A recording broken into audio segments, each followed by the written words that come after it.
it's Micheline with Fit and Healthy for Yourself, and today I decided to do another video on Sjogren syndrome. I have Sjogren syndrome now officially for the last 2 years, but I probably have had it already for way longer.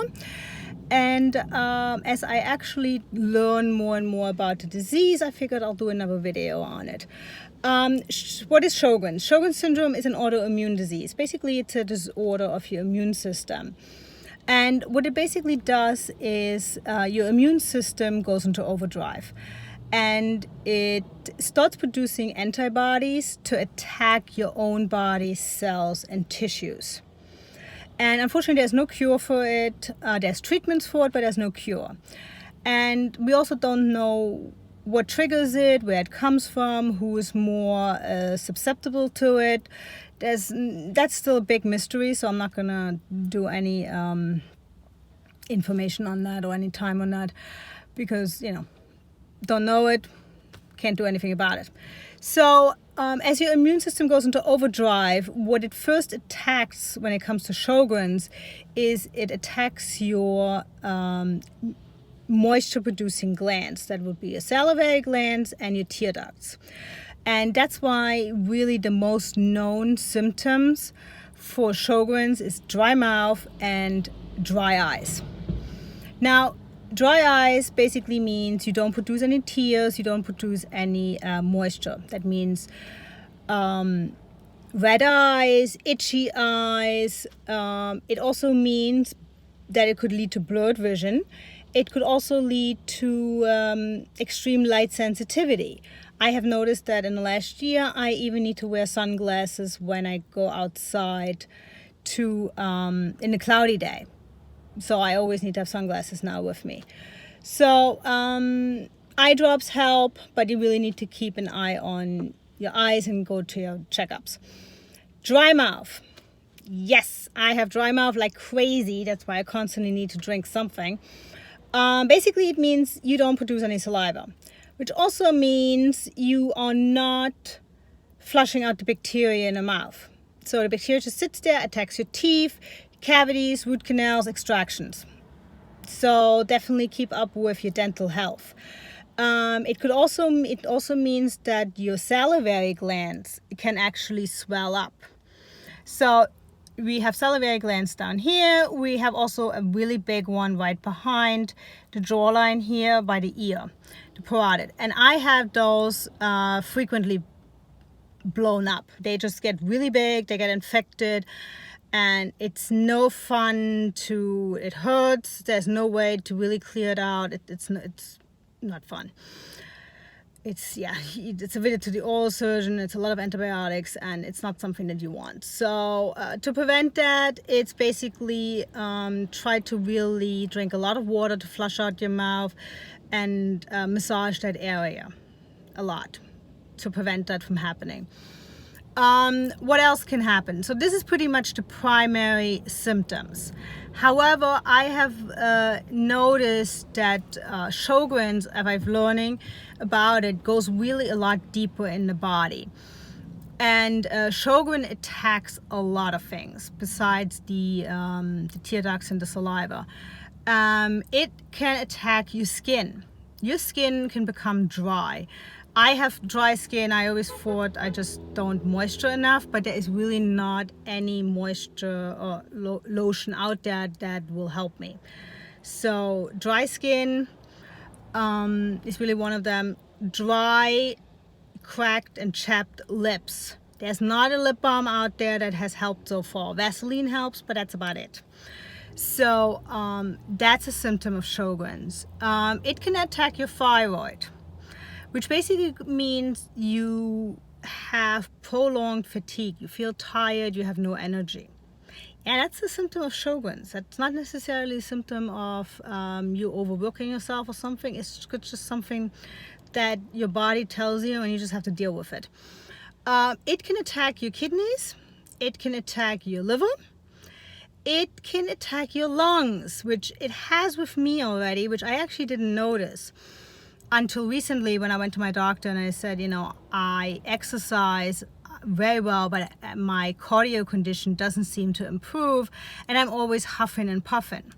So we realized that I have now exercise-induced asthma.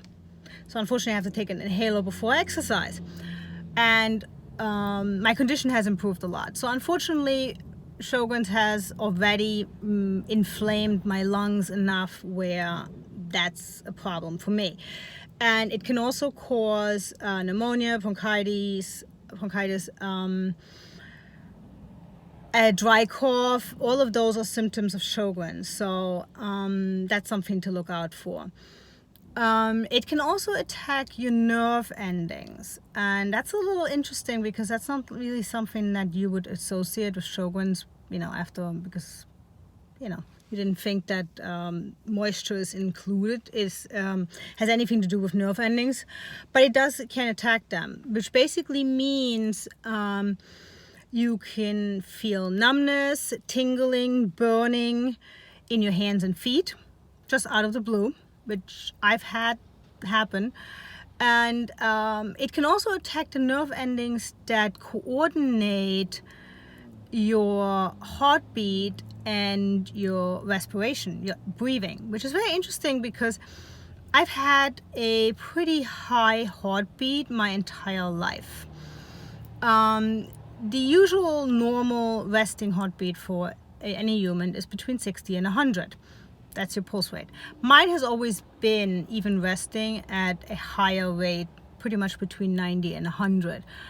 But I've always been that way, so I didn't put much thought on it. And as I've done more and more research, it seems that Sjogren's has also caused that. So, again, it's just something that I can explain now. It's something that I know what does it. Can I do anything about it? No, but at least I know it. So that's why I've learned that the disease has a very far-reaching, outcome. I mean, it goes pretty much everywhere. I have also learned that people with autoimmune diseases, and especially people with Sjogren's, have a higher sensitivity to gluten. Now, true gluten allergy is the only one you can test for, and that's celiac disease. You can test for that, but not everybody really has that. Some people are just a little sensitive. Some people just have a gluten intolerance. You can't test for any of those. That is the only thing you can figure out through trial and error. And in order to really figure out if gluten doesn't do your body well, is by trial and error. And that means 3 months, at least 3 months of no gluten. It's not something that you can figure out in a week or two. It has to be at least 3 months of total gluten-free living. I've done the experiment and I've seen some of my blood work numbers improve, and I've also seen that my skin improves. I have a lot less itching, I have a lot less outbreaks. So therefore I can tell my body does a lot better without it. So, but again, that's something that every person has to figure out for themselves, because autoimmune diseases, that includes Sjogren's, doesn't always present with every person the same way. Yes, the main symptoms are dry mouth and dry eyes. Do they always present together? No. Are those usually the symptoms that present first? Yes. Do they have to? No. Every person is different, and especially when it comes to autoimmune diseases, they all present differently to different people. So, and that's why it takes years to really diagnose these diseases, because when you're in an outbreak, it doesn't also mean that you have to have the symptom at all times. Diseases, especially autoimmune diseases, go through highs and lows. They go through outbreaks and remissions. Why? Nobody knows. And therefore, when you're in a full outbreak, yes, you will have symptoms like crazy, and that's usually when people get diagnosed. But you can also have times where you feel like a complete normal person. So, and you have no symptoms. So that's why it really is like something you have to keep an eye out. But if it's in your body, you never know when it comes out and when it doesn't. So trying to live as healthy as you can is the best thing you can do. Exercise, nutrition, definitely nutrition for autoimmune diseases plays a gigantic role, but I will get into that in my next video. So as with Sjogren's as well, which I almost forgot, as with any autoimmune disease, it can attack your joints too. So exercise is important too. So I figured I just wanted to do an update on this video. As we can see, the disease goes a lot more than just dry mouth and dry eyes. It has a lot more problems that it can cause, and so just keep an eye out, and hopefully I just helped a little bit.